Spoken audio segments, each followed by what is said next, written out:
Shalom,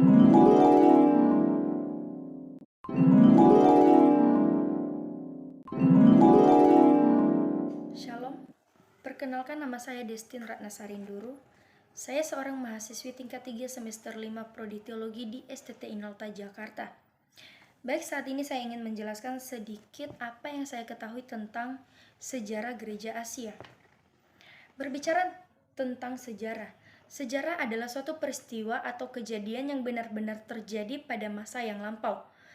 Nah, kata gereja berasal dari kata dalam bahasa Yunani yaitu eklesia, yang didefinisikan sebagai perkumpulan atau orang-orang yang dipanggil keluar. Asia di sini terbagi dalam 5 bagian, yaitu Asia Tengah, Asia Timur, Asia Tenggara, Asia Selatan, dan Asia Barat.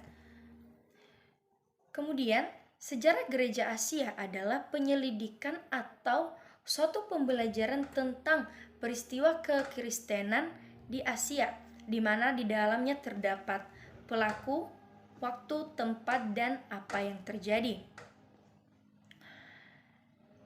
Langsung saja periodisasi sejarah gereja Asia. Di sini terbagi dalam beberapa bagian. Yang pertama, zaman gereja Asia Lama, di mana di sini dari permulaan kekristenan pada abad pertama sampai kira-kira tahun 1400-an. Zaman ini dibagi ke dalam 2 periode. Yang pertama, masa sebelum kelahiran atau kedatangan Islam, atau kekristenan berada di dalam kekuasaan Romawi dan kerajaan Partia atau Persia. Kemudian yang kedua, setelah kekristenan berada di bawah kekuasaan Islam. Dalam hal ini perlu diperhatikan bahwa zaman lama pusat kekristenan dan penginjilan di Asia ada di Mesopotamia Utara. Dari sinilah kegiatan pekabaran Injil dilakukan oleh orang-orang Kristen Syria atau kemudian oleh orang-orang Kristen Nestorian ke berbagai daerah di Asia. Faktor yang paling menentukan bagi perkembangan gereja masa periode ini adalah berlangsungnya perluasan gereja, perkembangan tata gereja, perkembangan ajaran gereja, hubungan gereja dengan negara, dan yang lainnya. Kemudian yang kedua, zaman gereja Asia Baru. Di sini pada zaman Vasco da Gama. Zaman pekabaran Injil oleh orang-orang Barat, kurang lebih tahun 1500 sampai 1947. Zaman ini juga dibagi ke dalam 2 periode. Yang pertama, zaman sebelum tahun 1800 atau 1500 sampai 1800. Yang kedua, masa antara tahun 1800 sampai 1947. Masa periode tahun 1800, pekabaran Injil dilakukan atas usaha penguasa negara Eropa yang menguasai beberapa daerah Asia. Sedang periode kedua yakni setelah tahun 1800, di mana usaha-usaha pekabaran Injil dilakukan oleh berbagai lembaga-lembaga penginjilan yang datang dari Eropa atau dunia Barat. Lembaga-lembaga penginjilan ini umumnya lahir sebagai pengaruh dari gerakan pietisme atau gerakan revivalisme yang muncul di Eropa. Kemudian masa pertama gereja di Asia sampai tahun 1500. Agama Kristen dianggap sebagai agama yang berasal dari Barat, padahal lahirnya di Timur Tengah, di daerah Asia Barat, tempat bangsa-bangsa dan kebudayaan dari 3 benua bertemu, yaitu Asia, Afrika, dan Eropa. Nah, di sini Tuhan Yesus telah mengutus murid-muridnya, di mana dikatakan di situ, "Pergilah, jadikanlah semua bangsa muridku."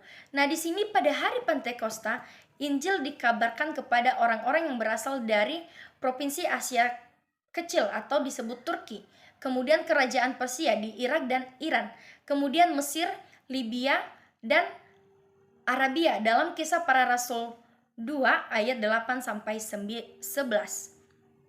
Dan sampai sekarang proses menjadikan semua bangsa murid Yesus masih terus berkembang dan gereja membawa kabar keselamatan ke seluruh dunia. Cukup berdasar bila dikatakan bahwa gereja di Asia adalah gereja pertama yang memakai gedung gereja sebagai tempat beribadah. Gereja di Asia merupakan gereja yang pertama menerjemahkan Alkitab ke dalam bahasa setempat. Gereja Asia mengembangkan struktur gereja, ciri-ciri teologi Asia, dan sekolah tinggi teknologi terkenal.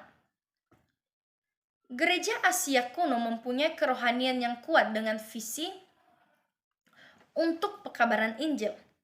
Jadi para penginjil Asia pergi jauh ke Cina dan Asia Timur, bahkan mungkin sampai ke Indonesia.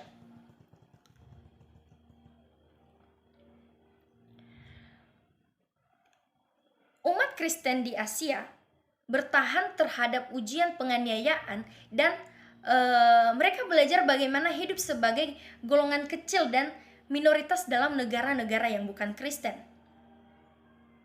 Namun pada abad ke-7 agama Islam menguasai Asia Tengah, Barat, Selatan, Afrika Utara, dan Spanyol. Di bawah pemerintahan Islam, gereja mengalami kemunduran sehingga pada tahun 1500 tinggal sedikit saja orang Kristen yang ada di Asia. Nah, permulaan gereja di Asia. Antiokhia adalah kota yang menjadi pusat pekabaran Injil ke dunia bukan Yahudi. Sumber-sumber untuk penginjilan di luar Kekaisaran Romawi sebagian bergantung pada legenda-legenda. Namun tradisi bahwa Rasul Thomas mendirikan gereja di India didukung oleh penemuan-penemuan ilmu purbakala lainnya. Sudah terbukti bahwa Injil sangat cepat tersebar di lembah Tigris, Efrat, dan dengan perkembangan gereja yang kuat yang berpusat di kota Edesa. Nah, terjemahan Alkitab ke dalam bahasa Syria di sini memainkan peran yang bermakna dalam perkembangan jemaat. Gereja Asia Purba memandang Kristus dari segi pertentangan antara yang fana dan yang abadi sebagai guru dan penebus. Jadi pengertian Asia itu dianggap dualistis oleh beberapa tokoh gereja barat. Tetapi sekarang diterima sebagai suatu usaha mewujudkan kekristenan dalam konteks Asia. Baik, itu saja yang bisa saya bagikan untuk kita.